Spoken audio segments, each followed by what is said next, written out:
Hey Nintendo fans, and welcome to Weekly Nintendo News. At least that's what I would be saying if I actually did follow regular Nintendo news this week, but like many of you, my entire week was consumed by the all-powerful Twitch Plays Pokemon. And seeing as we finally completed Twitch Plays Pokemon Red, I figured why not take some time to reminisce on my top 10 favorite moments from the original stream. For those of you who are still wondering what the heck Twitch Plays Pokemon is, this thing is by far one of the most interesting media phenomenon I've witnessed in a long time. The concept is deceptively simple. Run a twitch.tv stream of the original Pokemon Red, but turn the chat into a controller. By inputting left, right, BA, and start into the chat, a program would read the commands and put them into the game.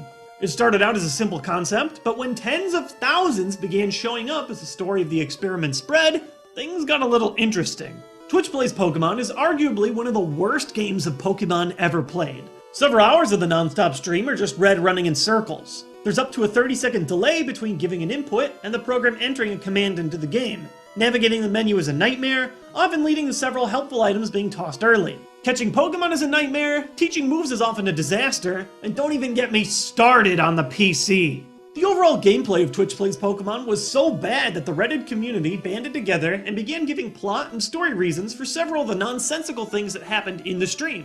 And it was this community that really got me hooked on the experience. Suddenly, some of the game's most boring aspects, such as cutting down a single tree, became an hour-long endeavor that was somehow exciting.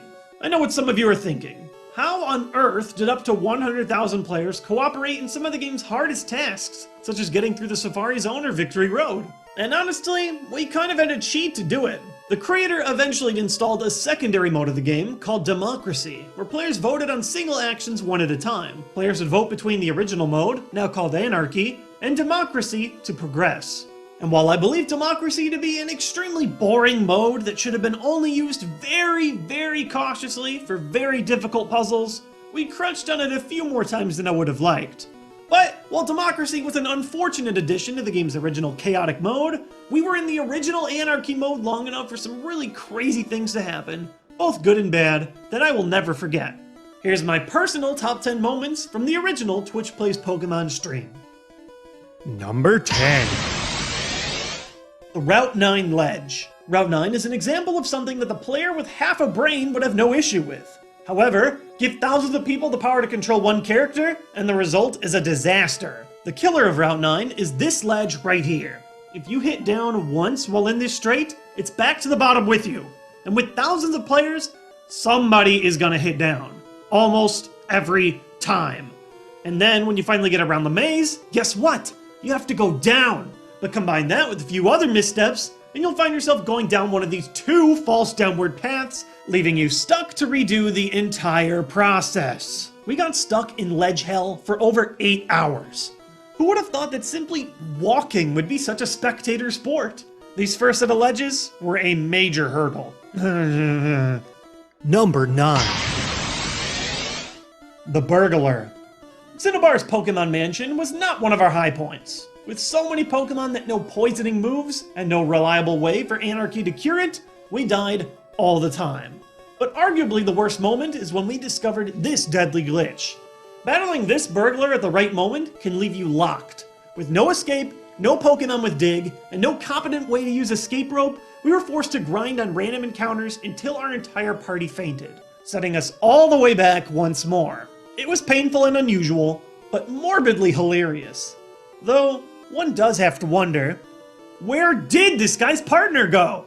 Number 8. The Capture of Zapdos. This one is the only event that I missed while sleeping, but it's such a huge event in the game that I can't help but be impressed. The fact that we were able to 1. Hold on to the Master Ball without tossing it, 2. Battle Zapdos in Anarchy mode without fleeing and losing it forever, and 3. Actually navigating to the menu and throwing the thing is a miracle. Although, when we finally get to what happened after we captured Zapdos, miracle might not be the right word to use here. Number 7. Lieutenant Surge. 2 incredible things happened with our battles with Surge. 1, somehow getting through his brutal electric lock puzzle faster than many single humans, and 2, the incredible battle with Surge himself. Only by using a pro bind did our trusty Charmeleon Abby K hold on to a sliver of life before downing Surge for good. Number 6. Giovanni Battle 1. In our first meeting with Giovanni, the battle for the Noscope was one of the most stressful of the entire series. Left with just our trusty Bird Jesus Pidgeot, we battled through Giovanni's team up to Kangaskhan. You have to keep in mind, normally Bird Jesus only had 2 working attacks that could damage the enemy, but we had a lucky break. Sand Attack was out of PP. As we battled the final Kangaskhan, the worst happened.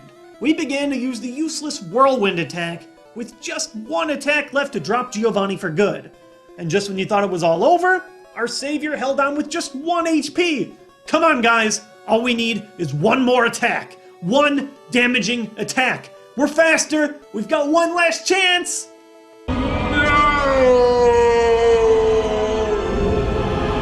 And with this moment, 15,000 people left the stream in frustration. But this wasn't even the most memorable part of the experience for me. Number 5. The 360 Noscope. What could be a bigger obstacle than defeating Giovanni? Our own Pokemon. It's so simple. With Giovanni gone, all we had to do was grab the Noscope and make our way to Pokemon Tower. That's it. Then, as if straight out of Murphy's Law, the worst thing possible happened.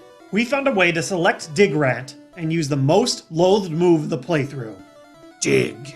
Free escape rope. And we're out of there. So depressing, so ridiculous, but ultimately, so rememberable. Number 4. ATV Defeats Dragonite. Once again, I was unfortunately asleep as we completed the final Twitch Plays Pokemon run, but I was at least there for our first run past Lance. The conqueror here was arguably our team's weakest member, the Venomoth ATV, the all-terrain vehicle. And it's all terrain, dummy. Despite having just our level 36 ATV to Lance's final level 62 Dragonite, ATV was able to exploit faulty Generation 1 AI. Dragonite thought Venomoth was weak to Psychic and proceeded to spam its Psychic-type moves, Barrier and Agility.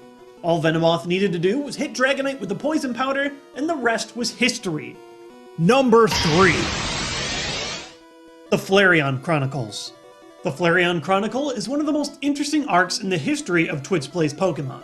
With 5 members in our party and no Pokemon to no Surf, the community had decided we would save our final party slot for the free Lapras given to you later in the game. All that was ruined when we got the game's Eevee instead. But not all hope was lost. We were close to Celadon's Mart and had the Water Stone in sight. The problem? We got the absolute worst stone. Fire, useless when considering we already had a Charmeleon. Then, perhaps even more impressive, we actually used the stone correctly, and Flareon was born. Immediately labeled the false prophet by the community, Flareon became the excuse for everything that went wrong following his creation. When the first Great Purge happened, and Abby K and our Rattata Jay Leno were released, Flareon was blamed as the conspirator. Then, both Drowsy and Flareon were deposited. Drowsy was renamed to the Keeper, labeled for his deed of holding the evil Flareon away from us in the PC. In an act only perfect for the community's lore, Flareon was released and Drowsy returned. And while many today debate whether or not Flareon was truly the root of all our problems, the fact stands. This arc led to some of the greatest fan art from the community to date. The only way we could have made sense of all this madness was with a fictional backstory, and it was incredible. Number 2. Bloody Sunday. If you thought Flareon caused us trouble, it was nothing compared to the terror of getting Zapdos into the party. In an attempt to get the magnificent Zapdos into our team, pure chaos ensued. We lost Pokemon after Pokemon in an attempt to operate the PC, including losing Digrat Raticate, Cabbage the Oddish, and Dux the Farfetch'd, 3 staple characters in our run up to this point. By the end of February 23rd, nearly a dozen Pokemon were released, including almost our entire Safari Zone findings. It was a massacre of massive proportions, leading many to question, is Zapdos truly a force of good when it caused more bloodshed than Flareon? In a crazy turn of events that almost saw Bird Jesus and even Zapdos himself released as well, it was one day I could not turn my head away from the screen. Number 1. The Revival of Helix. Early in the playthrough, we realized that while seemingly important items like the Moonstone and Nugget could be tossed at a moment's notice, the Helix Fossil, as an untossable key item, could never leave our grasp. It quickly became lore that the Helix fossil was our religion, and anything against our path was known as the Way of the Dome. The Helix fossil was deposited and recovered from the PC several times, but few believed we'd actually be able to make it to Cinnabar Island and revive the thing. In a beacon of light after the darkness that was Bloody Sunday, being able to revive our in-game god and fight alongside him was a touching moment. And while we got Ammonite a little too late in our journey to level him as high as some of our strongest Pokemon, he still had several great moments in combat. While we've just begun an all-new journey in Johto on the same stream, these 2 weeks of the original Twitch Plays Pokemon are some of the most memorable video gaming moments I've experienced in my life.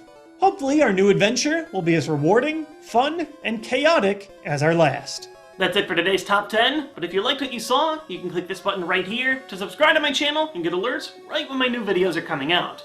What I want to know from you Twitch Plays Pokemon followers is, are you excited for the new Twitch Plays Pokemon Crystal? Click here if you love the madness, can't wait to get more of it, or here if 2 weeks of straight streaming has been too much for you and you just need to put the screen down for once, get back to your regular life. Thank you guys as always for watching my videos, and I'll see you with the next one.